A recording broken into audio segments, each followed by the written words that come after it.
Hello friend, welcome to friends at the rate preparation. इस channel पर मैं लेके आता हूँ आपके लिए एजुकेशनल वीडियो। इस वीडियो में मैं कृष्णा आपके लिए लेके आया हूँ क्लास थर्ड की हिंदी की किताब न्यू एनसीईआरटी बुक वाणी से पार्ट 11 एक जादुई पिटारा। एक जादुई पिटारा पार्ट का ये है सेकंड पार्ट। इस पार्ट के अंदर हम लोग करने जा रहे हैं इसके क्वेश्चन आंसर। उम्मीद करता हूँ आपने इसका फर्स्ट पार्ट जरूर देखा होगा, जहाँ मैंने पूरा पार्ट आपको पढ़ाया था। यानी ये जो कविता है एक जादुई पिटारा, इसे पूरे अच्छे से मैंने आपको एक्सप्लेन किया था। अगर आपने ये वीडियो मिस कर दिया है तो नीचे डिस्क्रिप्शन में आपको लिंक मिल जाएगा, उस पर क्लिक करके इस वीडियो को आप देख सकते हो। अभी हम लोग स्टार्ट करने जा रहे हैं इसका सेकंड पार्ट। और सबसे पहले हमारी बुक के अकॉर्डिंग जो हेडिंग है वो है सोचिए और लिखिए। तो सबसे पहले हम लोग सोचिए और लिखिए के प्रश्न उत्तर करेंगे और उसके बाद जो बाकी चीज़ें होंगी उन्हें भी हम लोग पूरा कर लेंगे। Channel friends at the rate preparation पर नए हो तो इसे सब्सक्राइब कर लो और बेल आइकन प्रेस करो, ताकि आपको आने वाली हर लेटेस्ट वीडियो की नोटिफिकेशन रिसीव हो सके। चलिए शुरू करते हैं। तो सबसे पहले आप इस पार्ट का नाम यानी एक जादुई पिटारा इसे लिख लेंगे। उसके बाद ये जो हेडिंग है सोचिए और लिखिए, इसे भी लिख लेंगे। इतना लिखने के बाद ये है आपके सामने पहला प्रश्न। और इस प्रश्न में आपसे पूछा जा रहा है कि कविता के अनुसार पिटारा जब खोला गया तो उसमें से क्या क्या निकला। यानी इस प्रश्न के अंदर आपसे पूछा जा रहा है कि ये जो जादुई पिटारा जिसके बारे में हमने कविता के अंदर पढ़ा, तो जब इसे खोला गया तो इसमें से क्या क्या निकला था, उन चीज़ों के बारे में आपको बताना है। तो जैसे ये कविता की शुरुआत हुई थी तो सबसे पहले हम लोगों ने पढ़ा था कि इस पिटारे में से गप्पू गोला निकला था। तो आप अपने उत्तर में ये इस बात को लिख सकते हैं। तो प्रश्न लिखने के बाद उत्तर कुछ इस तरह से आप लिख सकते हैं कि उत्तर संख्या 1, जब पिटारा को खोला गया तो उसमें से गप्पू गोला निकला। ठीक है, सबसे पहले गप्पू गोला निकला था, इसलिए मैंने उत्तर में आपको ये लिखवा दिया। ठीक है, तो इस तरह से आप पहले प्रश्न का उत्तर लिख सकते हैं कि पिटारे में से गप्पू गोला निकला था। ठीक है, तो इस तरह से पहला प्रश्न पूरा हो जाता है आपका। इसके बाद अब आपके लिए है दूसरा प्रश्न। दूसरे प्रश्न यानी प्रश्न संख्या 2 में आपसे पूछा जा रहा है कि कविता में गिनती के कौन कौन से अंक आए हैं, ढूंढकर लिखिए। अगर आप लोगों ने कविता को अच्छे से पढ़ा होगा तो आपको पता लगा होगा कि इस कविता के अंदर बहुत सारे ऐसे शब्द थे जो हमारी हिंदी के गिनती से आते हैं। उन शब्दों को आपको लिखना है, यानी कि जो भी अंक इस कविता के अंदर आए थे उन अंकों को हमें लिखना है। तो जैसे आप लोग जानते हो कि इस कविता को जब मैंने आपको फर्स्ट पार्ट के अंदर पढ़ाया था तो इसमें से बहुत सारे शब्द ऐसे आए थे जो कि आए थे, जैसे नौ मन आटा, यानी कि 9 यानी कि 9 की बात की जा रही है। ठीक है, इसके बारे में बोला गया था। एक घोड़ा यानी एक को यहाँ पे एक बोला जा रहा है, तो ये शब्द आया था। इसी तरह से बहुत सारे शब्द आए थे, जैसे आपके लिए आया था एक छेद। ठीक है, तो एक छेद आपके लिए बहुत ऐसे अलग अलग चीजें आई थी, तो उन सब के बारे में आप उत्तर में लिख सकते हैं। तो यानी कि प्रश्न संख्या 2 के अंदर आपको पहले इस प्रश्न को लिखना है और जो जो संख्या आपने इस कविता में पढ़ा था उनके बारे में आप बता सकते हैं। जैसे कुछ संख्याओं के बारे में मैं आपको उत्तर में लिखवा रहा हूं। तो पहले आप लिखेंगे उत्तर संख्या 2 और उसके बाद अपना उत्तर लिखेंगे कि कविता में निम्नलिखित अंक आए हुए हैं। जैसे उसमें 1 शब्द आया हुआ है, 2 शब्द आया हुआ है, 900 शब्द आया हुआ है, 1200 शब्द आया हुआ है। ठीक है, तो कुछ संख्या जो मुझे याद है मैंने आपको लिखवा दी है। ठीक है, इस तरह से आप चाहो तो सारे ऐसे शब्द जो इस कविता में आए थे अंक के रूप में वो लिख सकते हो, चाहो तो 1-2 भी लिख सकते हो। ठीक है, तो इस प्रश्न के उत्तर में तो जो अंक इस कविता में आए थे उन अंकों को शब्दों के रूप में आपको यहाँ लिख लेना है। ठीक है, तो इस तरीके से आप इस दूसरे प्रश्न का उत्तर भी पूरा कर लेते हैं। अच्छा, इतना करने के बाद अब है आपके सामने प्रश्न संख्या 3। देखिए ये वाला प्रश्न। इस प्रश्न में आपसे पूछा जा रहा है कि 9 मन आटा किसमें निकला। यानी हमने जब कविता पढ़ा था तो उस कविता के अंदर हमें एक बात बताई गई थी कि भी 9 मन आटा निकलने की। तो आपसे ये पूछा जा रहा है कि ये जो 9 मन आटा था, ठीक है, इस 9 मन आटा के बारे में आपसे पूछा जा रहा है ये किस चीज में से निकला था, उसके बारे में बताइए। तो पहले आप क्या करेंगे, इस प्रश्न को अच्छे से लिख लेंगे और लिखने के बाद जिस चीज में से 9 मन आटा निकला था उसके बारे में आप बता सकते हैं। तो इसका उत्तर कुछ इस प्रकार से आप लिख सकते हैं कि उत्तर संख्या 3 9 मन आटा, ठीक है, इसको ट कर लेना, 9 मन आटा एक सुपारी में निकला था। यानी ये जो आटा था किस चीज में निकला था, सुपारी में निकला था। तो आप अपने उत्तर में लिख सकते हैं कि 9 मन आटा एक सुपारी में निकला था। यानी कि आपको याद होगा जो हम सुपारी का चित्र भी आपकी इस कविता के अंदर दिया हुआ था। ठीक है, तो अगर आपने ठीक से किताब को पढ़ा है, ठीक से पहले पार्ट वाली वीडियो को देखा है, तो आप बता सकते हैं कि इसमें आटा जो था उस सुपारी में से निकला था। देखिए इस वाले सुपारी की बात की जा रही थी और इसमें से 9 मन आटा निकला था, जो कि मैंने आपको बताया भी था। आटा जब हमारे घर में गिर जाता है तो कुछ इस तरह से फैल जाता है, ऐसा लग रहा है जैसे बादल फैल गए हो, लेकिन ये बादल नहीं है, बल्कि जब आटा निकला था उसका ये चित्र आपको यहाँ दिखाया जा रहा है। ठीक है, तो इस तरीके से आप इस प्रश्न का उत्तर भी पूरा कर सकते हैं। अच्छा, इसके बाद अब है आपके लिए प्रश्न संख्या 4 और चौथे प्रश्न में आपको बोला जा रहा है कि आप उत्तर बताइए कि किसान खेतों को जोतने के लिए किसका सहारा लेते हैं। देखिए आप लोगों ने पढ़ा था इस कविता के अंदर कि भी जो भैंस निकले थे, ठीक है, तो खेतों को जोतने के लिए भैंसों का सहारा लिया गया था। तो वैसे ही आपसे पूछा जा रहा है कि जब हमें खेती करनी होती है तो हम किस किस का सहारा लेते हैं, किसकी मदद लेते हैं, उसके बारे में उत्तर लिखिए। तो आप इस प्रश्न का उत्तर कुछ इस प्रकार से लिख सकते हैं कि किसान खेतों को जोतने के लिए भैंस का सहारा लेते हैं। ठीक है, आपको याद होगा कि इस कविता के अंदर 2 भैंस की बातचीत हो रही थी। देखिए इन दोनों भैंसों की बातचीत हो रही थी जिन्होंने खेत को जोता था और उसके बाद बहुत सारा अनाज भी पैदा हुआ था खेत में से। ठीक है, तो इन भैंसों की बात हो रही थी, इन्हीं के बारे में आप उत्तर में लिख सकते हैं कि खेती करने के लिए भैंसों का सहारा लिया जाता है। ठीक है, आप अपने उत्तर में इस तरीके से लिख सकते हैं कि किसान खेतों को जोतने के लिए भैंस का सहारा लेते हैं। ठीक है, तो इस तरीके से आपका ये चौथा प्रश्न भी पूरा हो जाता है। तो जैसे आप ये चौथा प्रश्न पूरा कर लेते हैं बच्चों, पूरा करने के बाद ये जो आपकी हेडिंग है सोचिए और लिखिए, ये आपका पूरा हो जाता है। ठीक है, इसके बाद आपकी बुक में अगली हेडिंग जो है वो है खोजिए और लिखिए। ठीक है, यहाँ पे ये दूसरी हेडिंग है, तो आप लोग क्या करेंगे अपनी कॉपी में हेडिंग लिख लेंगे खोजिए और लिखिए। उसके बाद जैसे ही इसमें पहला प्रश्न है, ठीक है, तो इस प्रश्न को लिखेंगे आप। इस प्रश्न में आपको बोला जा रहा है कि नीचे लिखे शब्दों से तुक मिलने वाले शब्द कविता से ढूंढ कर लिखिए। देखिए कविता में तो बहुत सारे शब्द आए थे, जैसे एक शब्द आया था खोला, एक शब्द आया था खूंट, एक शब्द आ रहा है आपका सवारी, ठीक है, और एक शब्द आ रहा है आपका यहाँ पे सुतले। तो ये शब्द थे कविता के अंदर। अब कविता के अंदर ये सारे जो शब्द थे इसके अनुसार आपको क्या करने, इससे मिलते हुए जुलते यानी कि जो तुक वाले शब्द हैं वो आपको ढूंढ के लिखने हैं। जैसे मैं एक शब्द बताता हूँ खोला, खोला की जगह आप इसका मिलने वाला शब्द बुला सकते खोला, बोला, तोला। ठीक है, ये सब क्या हो जाएगा, ये इसके तुक मिलने वाले शब्द हो गए, यानी कि आखिरी अक्षर देखोगे ला ला ला ऐसे बन के आ रहा है। ठीक है, इस तरह के शब्द आप इसमें लिख सकते हो। अब जैसे खूट है, खूट है, आप बूट लिख सकते हो। ठीक है, खूक, खूट, बूट, या थोड़ा सा अगर आप ये भी लिख सकते हो झूठ। ठीक है, इस तरह के शब्द इसमें लिख सकते हैं। अब जैसे सवारी है, सवारी की जगह आप लिख सकते हो सवारी, पवारी, कवारी, तिवारी, किसी का नाम भी होता है ना, तो वो सब आप यहाँ पे अपने उत्तर में लिख सकते हैं। ठीक है, ये तो मैं अपनी तरीके से लिखवा रहा हूँ, अपने मन से सोच के लिखा रहा हूँ। ठीक है, आप लोग चाहो तो अपने उत्तर में थोड़ा परिवर्तन भी कर सकते हो, या फिर आप लोग क्या कर सकते हो, जैसे यहाँ बोला गया कि कविता में से ढूंढ कर लिखिए, तो कविता में से ढूंढ करके भी लिख सकते हो। अब जैसे सुतली है, सुतली की जगह आप क्या कर सकते हो सुतली बुतली। ठीक है, सुतली कठपुतली है ना, ये तो किताब में भी आया था, इस कविता में भी आया था, तो आप सुतली की जगह कठपुतली इसके लिए लिख सकते हो। ठीक है, तो इस तरीके से आप जो इससे मिलते जुलते तुक वाले शब्द हैं वो लिख सकते हैं। मैं बस आपको एक तरीका बता रहा हूं कि किस तरीके से शब्द लिखा जा सकता है। बस आपको ध्यान ये रखना है जो आखिरी अक्षर है जैसे ला, ट, री, ली, बस इसको ध्यान में रखते हुए अगर आप शब्द को ढूंढेंगे तो आपको बहुत सारे शब्द इस कविता के अंदर मिल जाएंगे।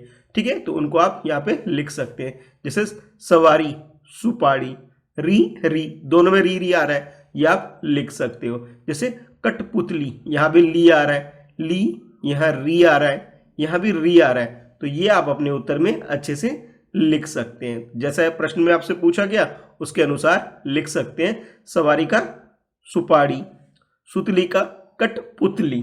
ठीक है, इस तरह से बाकी शब्द भी आप ढूंढ कर लिख सकते हैं। अच्छा, इसके बाद जैसे ये प्रश्न आप पूरा करते हैं, अब आपके लिए है ये दूसरा प्रश्न, और इस प्रश्न में आपको बोला जा रहा है, जैसे आप प्रश्न पढ़ेंगे तो बोला जा रहा है जब एक हो तो गोला कहलाता है और अनेक हो तो गोले, नीचे दिए गए शब्दों को भी एक से अधिक मानकर उनके लिए शब्द लिखिए। यानी जब एक होता है तो हम क्या बोलते हैं, उसे एक वचन बोलते हैं, और जब एक से ज्यादा होता है तो उसे बहुवचन बोलते हैं। अब जैसे मैंने क्लास में भी आपको बताया था कि जब किसी का बहुवचन बनाना हो तो आपको ध्यान क्या रखना है, शब्द के आखिर में बिंदी आती है, जिससे आप पता लगा सकते हो कि ये बहुवचन है। जैसे पिटारा है तो पिटारा के लिए हम लोग क्या लिख सकते हैं, पिटारे। अब रे लिखने से बात नहीं बनेगी, सिर्फ यहाँ बिंदी और लगा दो, पिटारे। ठीक है, जैसे घोड़ा है तो घोड़ा के लिए आप क्या लिख सकते हो, घोड़े। ठीक है, यहाँ भी बिंदी आ जाएगी जो इसे बहुवचन बना देगी। भैंस, भैंस के लिए आप क्या लिख सकते हो, भैंसे। ठीक है, तो आप जो स पे एक ही मात्रा लगाओगे, यहाँ बिंदी और लगा लेना, जिससे क्या हुआ, ये भैंसे। ठीक है। अच्छा, अब गुब्बारा, गुब्बारे के लिए बहुवचन बनाना है आपको, तो आप क्या करोगे, गुब्बारे। ठीक है, जो राग था यहाँ पे उसे मैंने रेल का कर दिया लिख करके, और बिंदी और लगा लेंगे ताकि ये बहुवचन बन जाए। तो इस तरीके से आप दूसरे प्रश्न का उत्तर कर सकते हो, यानी कि एक वचन को बहुवचन में बदल सकते हो। ठीक है, चलिए आगे बढ़ते हैं। उसके बाद अगला है आपके लिए प्रश्न संख्या 3। ठीक है, इस प्रश्न में आपको बोला जा रहा है कि नीचे दिए चित्रों को पहचानते हुए खेलों के नामों के साथ उनका मिलान कीजिए। अब देखो, जैसे ये चित्र देखोगे, ये आपके लिए पहला चित्र है, ये आपके लिए दूसरा चित्र है, और उसके बाद ये आपके लिए तीसरा चित्र है। इन तीनों चित्र को देखिए और चित्र के अनुसार जो आपको वाक्य दे रखे हैं इनके साथ इनका मिलान करना है। तो जैसे आप इस पहले चित्र में देख रहे हैं, बच्चे यहाँ पे खेल रहे हैं, और क्या खेल रहे हैं, रस्सा कूदने वाला खेल, यानी कि जिसे रस्सी कूदना या रस्सा कूद भी बोलते हैं। तो आप यहाँ पे देखिए, इसके अनुसार एक वाक्य आपको दे रखा है कि रस्सी कूदने का खेल, तो इसके साथ इसे मिलान हम लोग कर देंगे। उसके बाद दूसरे चित्र में आपको देखने को मिल रहा है एक जादूगर है और कुछ जादूगरी का खेल दिखा रहा है। ठीक है, तो इससे मिलता जुलता एक वाक्य आपको दे रखा है कि जादूगर का खेल। ठीक है, तो यहाँ आप इसे मिलान कर सकते हैं। ठीक है, जैसे यहाँ लिखा है जादूगर का खेल।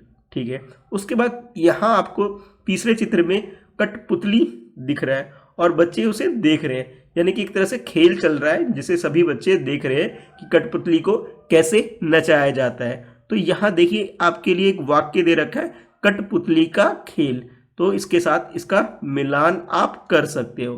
तो इस तरीके से आप तीनों चित्र के लिए तीनों वाक्यों के साथ मिलान कर देंगे और आपका ये प्रश्न पूरा हो जाएगा। जब आप कॉपी में इस काम को करेंगे तो प्रश्न लिखने के साथ साथ आप चित्र जरूर बना लेना, और चित्र के साथ मिलान करोगे तो आपकी कॉपी में ये काम भी बड़ा अच्छा सा सुंदर सा देखने को भी लगेगा। ठीक है, तो इस तरीके से आप तीसरे प्रश्न को पूरा कर सकते हैं। उसके बाद अब आपके लिए है ये चौथा प्रश्न, और इस प्रश्न में आपको बोला जा रहा है कि पहले तो आप प्रश्न लिख लेंगे, प्रश्न को अच्छे से पढ़ के। जैसे प्रश्न है आपके लिए, कविता के आधार पर पंक्तियों का उचित मिलान कीजिए। जैसे देखो, यहाँ पे क ख ग घ और इधर 1 2 3 4 ये गिनती दे रखी है। अब हमें इन सारी पंक्तियों को पढ़ना है और उसके अनुसार हमें इसका मिलान करना है जो इससे मिलता जुलता हो। जैसे क में आपको बोला जा रहा है गोले पर जब बांधी सुतली। देखिए, शुरुआत जैसे हुआ कि पिटारा में से गप्पू गोला निकला था और उसमें क्या हुआ कि सुतली बांधी गई थी। जब सुतली बांधी गई थी तो क्या हुआ, अब उसके बारे में आपको बताया जा रहा है कि आसमान ले पहुंचा भाई। नहीं भाई, सुतली तो आसमान लेके नहीं गया था, लगा नाचने बन कठपुतली। मतलब जब रस्सी बांधी गई थी तो वो कठपुतली की तरह नाचने लग गया था, यानी कि ये हमारा सही उत्तर हो जाएगा। तो इसके साथ हम लोग क्या करेंगे, इसका मिलान कर देंगे। उसके बाद ख में आपको बोला जा रहा है एक पिटारा हमने खोला। जब पिटारा खोला था तो उसमें से क्या हुआ था, गप्पू गोला निकला था, और गप्पू गोला के बारे में तीसरे वाक्य में आपको पंक्ति में बताया जा रहा है। तो जैसे इसमें है उसमें से निकला गप्पू गोला, तो इसके साथ हम इसका मिलान कर देंगे। ठीक है, एक पिटारा हमने खोला, उसमें से निकला गप्पू गोला। ठीक है, तो इसका मिलान मैंने कर दिया। उसके बाद अगला बोला जा रहा है ग के अंदर उन ऊँटों पर हुई सवारी। जब ऊँटों पे सवारी हुई थी तो आगे क्या हुआ था, रास्ते में एक सुपारी मिला था, तो उसी के बारे में है। मिली राह में एक सुपारी। जब सब लोग ऊँट पर बैठ के सवारी कर रहे थे तो रास्ते में उन्हें क्या मिला था, उसके बारे में आप बता सकते हो, उन्हें सुपारी मिली थी। तो आप अपने उत्तर में इसका मिलान कर सकते हैं कि मिली राह में एक सुपारी।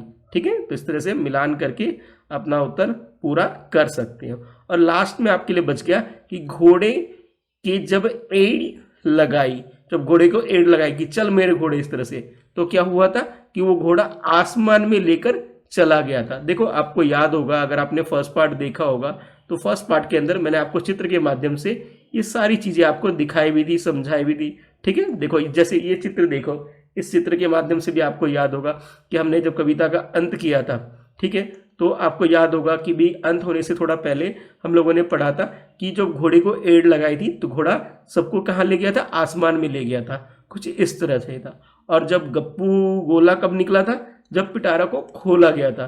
पिटारा खोला तो इसमें से एक गप्पू गोला निकला था। और जब गप्पू गोला में सुतली बांधी थी तो क्या हुआ था भाई, ये खूंट की तरह बंध गया था। और हाँ, जब ऊँट के लोगों ने सवारी करी थी तो उसमें से क्या निकला था, सुपाड़ी निकला था, है ना, रास्ते में उन्हें सुपाड़ी मिल गया था।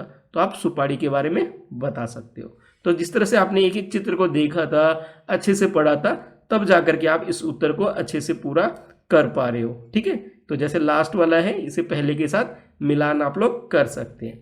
अच्छा, अब आप लोगों ने चौथा प्रश्न भी पूरा कर लिया, तो अब है आपके लिए पांचवा प्रश्न। और पांचवें प्रश्न में आपको बोला जा रहा है कि पहले एक बार प्रश्न को लिख लेते हैं, अच्छा ठीक से। और जैसे ये प्रश्न है कि नीचे लिखे अक्षरों के क्रम को व्यवस्थित करके सही शब्द लिखिए। देखिए यहाँ जो क्रम दे रखा है, आगे पीछे उल्टा पुल्टा करके दे रखा है, आपको उसको सही करके एक शब्द बनाना है। जैसे ड़ा घो, तो आपने इसे ठीक करके कैसे लिख सकते हैं, घोड़ा। इसी तरह से बाकी और भी आपको दे रखे हैं, तो उत्तर में आप क्या करेंगे, इन शब्दों को पहले तो लिख लेंगे जैसा दे रखा है, उसके बाद सही करके लिखेंगे। जैसे चाना, चाना तो नहीं होता, चना होता है, या फिर होता क्या, नाचा, तो इसे सही करके लिखा तो क्या हुआ, नाचा। फिर राटापी, ये तो कुछ शब्द बन नहीं रहा ठीक से, तो हम लोग इसे ठीक करके कैसे लिखेंगे, पिटारा, पिटारा। ठीक है, पिटारा बन गया। उसके बाद लाकनी, ये भी कोई शब्द नहीं बन रहा, लेकिन इसे नी को आगे कर लूं, क को बीच में रहने दूं और ला को पीछे कर दूं, तो शब्द क्या बन गया, निकला। ठीक है, तो इस तरह से आप लिख सकते हैं। अब लागो, लागो तो कुछ नहीं होता, लेकिन गो को अगर आगे कर दे, ला को पीछे कर दे, तो गोला हो जाता है। ठीक है, तो इस तरह से आप लिख सकते हैं। अब अगला देखिए, स का आ, नहीं बन रहा शब्द भाई, तो हम आ आगे करेंगे, का लिखेंगे, फिर श लिखेंगे, तो ये क्या हुआ, आकाश हो गया। यानी हमने क्या किया, यहाँ पे जो अक्षर आगे पीछे थे उनको सही से अरेंज करके, यानी व्यवस्थित करके जब लिखा तो हमारे सामने सही सही शब्द आ गए। ठीक है, तो हमें क्या करना था, इसमें सही शब्दों को लिखना था। अब इसके बाद हम लोग करेंगे अगला प्रश्न। तो जैसे आपका ये पांचवा प्रश्न पूरा हो गया, तो अब है आपके लिए छठा प्रश्न।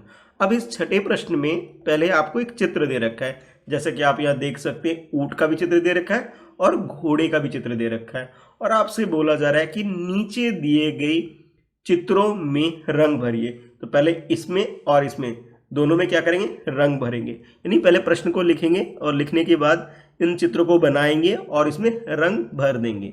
फिर आगे बोला जा रहा है, यदि आपको इनमें से किसी की सवारी करने का अवसर मिले, या तो आपको भाई ऊंट से सवारी करने का अवसर मिले, या फिर आपको घोड़ा पर बैठकर सवारी करने का अवसर मिले, मौका मिले, तो उसके बारे में पूछा जा रहा है। यदि आपको इनमें से किसी की सवारी करने का अवसर मिले तो आप किसकी सवारी करना चाहोगे।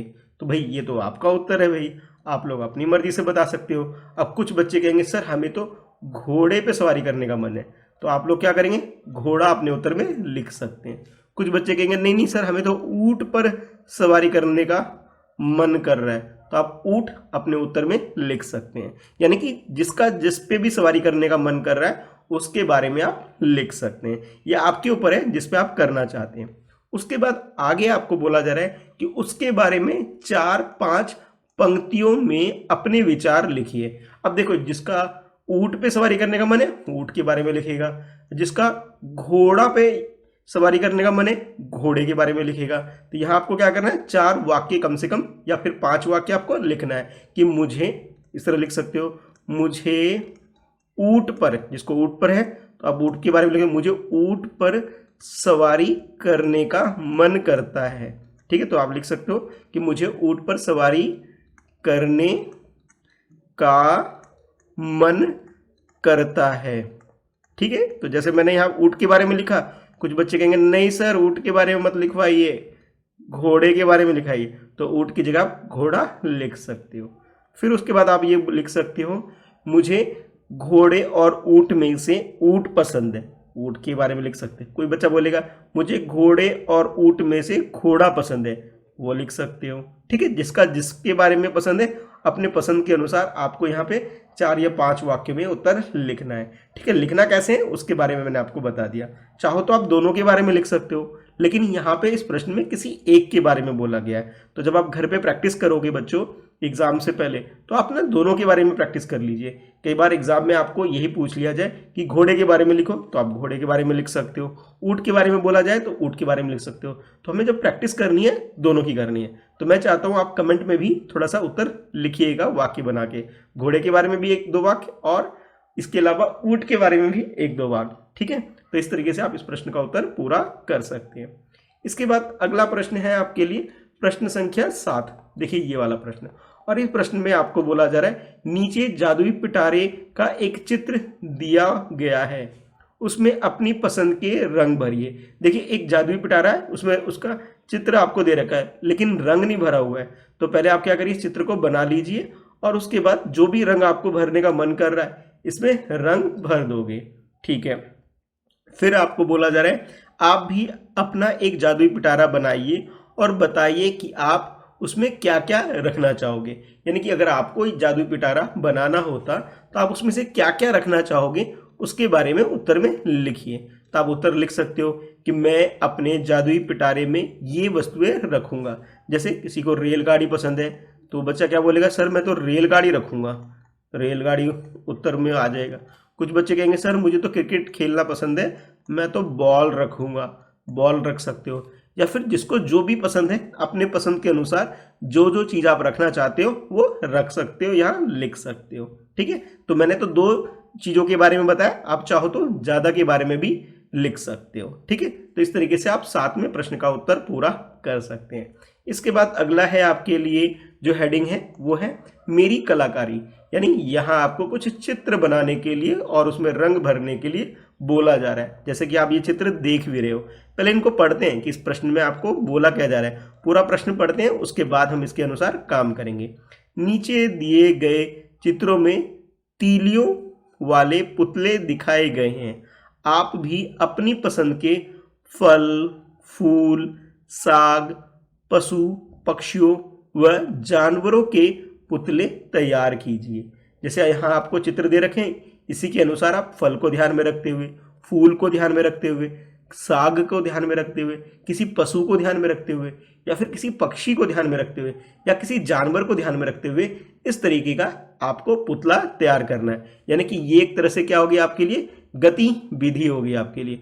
तो ये एक एक्टिविटी है आपके लिए जिसके अंदर आपको क्या करना है, इस तरह की चीज़ आपको बनानी है जहाँ पे आप फल, फूल, साग, पशु पक्षी, जानवरों के चेहरे बना करके कठपुतली तैयार करेंगे। फिर आपको बोला जा रहा है कि कठपुतलियों का एक पिटारा तैयार करने में अपने शिक्षक को सहयोग दीजिए। और इस तरह का जो जादुई पिटारा आप अपनी क्लास के लिए भी बना सकते हो। ठीक है, तो आप लोग ऐसा करिए, इस तरह का ये चित्र देख करके आप लोग भी एक कठपुतली तैयार कीजिए, उसमें रंग भरिए, रंग बिरंगे कागज इस्तेमाल कीजिए। और जब आप स्कूल में आओगे तो स्कूल में क्या करना कि जादुई पिटारा जब हम क्लास के लिए बनाए तो उसमें आप एक एक ऐसा बना के दे भी सकते हो। ठीक है, आसान सा है, ज़रूर आप लोग बनाना इसे। ठीक है, चलो इसके बाद अगला है, जैसे आपने मेरी कलाकारी वाला ये काम पूरा कर लोगे तो लास्ट में आपके लिए थोड़ा सा पढ़ने के लिए एक चुटकुला टाइप का है। चलो इसे भी पढ़ लेते हैं, जिसमें आपको बोला जा रहा है तुम्हें कौन सा मौसम पसंद है। देखो दो बच्चे हैं, ये दो आपस में बातचीत कर रहे हैं, तो एक दूसरे को पूछते हैं कि भाई तुम्हें कौन सा मौसम पसंद है। तो जवाब में क्या आता है, दोनों बोलते हैं, दोनों, गर्मी भी और सर्दी भी। जैसे प्रश्न पूछा गया तुम्हें कौन सा मौसम पसंद है, तो उत्तर क्या दिया इसने, गर्मी या सर्दी में से कौन सा, तो इसने क्या बोला, दोनों पसंद है। फिर इसने पूछा वह कैसे, मतलब किसी को तो एक ही होगा, या तो गर्मी होगा या तो सर्दी होगा, दोनों कैसे है, जरा इसके बारे में बताओ। तो फिर इसने तो दोनों बोल दिया। अब पूरा उत्तर ये बताता है कि गर्मी में सर्दी और सर्दी में गर्मी। ओ ये तो बहुत चालाक है भाई, कह रहा है जब गर्मी का मौसम आएगा तब तो उसे क्या पसंद है, सर्दी पसंद है, और जब सर्दी का मौसम आता है तब क्या बोलते हैं कि मुझे गर्मी पसंद है। मतलब कमाल हो गया भाई, जब सर्दी आ रही तो गर्मी चाहिए और गर्मी आ रही तो सर्दी चाहिए, है ना मजेदार चुटकुला। तो ये आप खुद भी सुन सकते हो और अपने दोस्तों को जरूर सुना के हंसाना, ठीक है। तो अपने परिवार के सदस्यों को भी ये चुटकुला जरूर सुनाना बच्चों। तो इस तरीके से आपका ये जादुई पिटारा वाला जो पार्ट है इसे मैंने पूरा करवा दिया। फर्स्ट पार्ट के अंदर हम लोगों ने ये जो कहानी थी कविता के रूप में, इसे हमने पढ़ा, ठीक है, और दूसरे पार्ट के अंदर हमने इसके प्रश्न उत्तर करे, ठीक है। वीडियो कैसी लगी कमेंट करके मुझे ज़रूर बताना अपने नाम के साथ। वीडियो को लाइक करना ताकि मैं ऐसी और वीडियो आपके लिए चैनल पे ला सकूं, और मेरे इस चैनल को friends@प्रिपरेशन को सब्सक्राइब कर लीजिए, बेल आइकन प्रेस करिए ताकि आपको लेटेस्ट वीडियो की नोटिफिकेशन रिसीव हो सके। साथ के साथ मेरा दूसरा चैनल जो मेरे नाम से है मिस्टर कृष्णा शाह, इस चैनल को भी सब्सक्राइब कर लीजिए और बेल आइकन प्रेस करिए ताकि आपको लेटेस्ट वीडियो की नोटिफिकेशन रिसीव हो सके, ठीक है। तो इस वीडियो में इतना ही है। Thanks for watching, bye bye.